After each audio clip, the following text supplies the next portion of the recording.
أعوذ بالله من الشيطان الرجيم. بسم الله الرحمن الرحيم.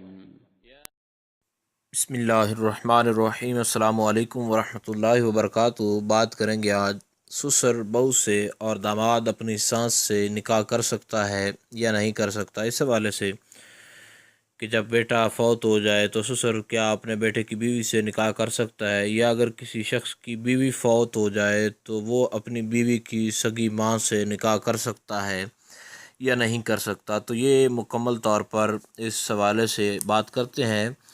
اور جو سسر ہے وہ اپنے بیٹے کے فوت ہونے پر اپنی بہو سے نکاح نہیں کر سکتا، اسی طرح کوئی مرد اپنی ساس سے نکاح نہیں کر سکتا۔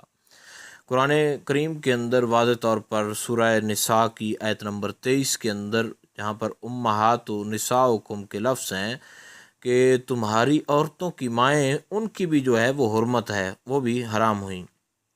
اور پھر وہاں پر اللہ رب العالمین نے فرمایا کہ وَحَلَائِلُ أَبْنَائِكُمُ الَّذِينَ مِنْ أَصْلَابِكُمْ، اور تمہاری نسلی بیٹوں کی بیویاں وہ بھی تم پر حرام ہوئیں۔ اور حرمت مصاہرت میں جو ہے، اس میں جس بیوی سے جماع کر لیا اس کی بیٹی حرام ہے، اور اس کی ماں بھی حرام ہے اس بیوی کی، اور اور بیٹی سے نکاح کرنا یہ ماں کو حرام کر دیتا ہے، یہ بات یاد رکھیں۔ اور پھر فرمایا کہ اپنے اصل یعنی اپنے باپ دادا نانا وغیرہ کی بیوی، اور اپنے فرع یعنی بیٹا پوتا وغیرہ، ان کی بیویاں بھی جو ہیں وہ حرام ہیں۔ تو امید کی جا سکتی ہے کہ اس حوالے سے آپ کو مکمل طور پر جو ہے وہ سمجھ آ گئی ہوگی اس مسئلہ کی۔ اگر پھر بھی اس حوالے سے کوئی مسئلہ تو آپ نیچے کمنٹ میں پوچھ سکتے ہیں۔ مزید اچھی اسلامک ویڈیوز کے لیے ہمارے چینل کو ضرور سبسکرائب کریں۔ السلام علیکم ورحمۃ اللہ وبرکاتہ۔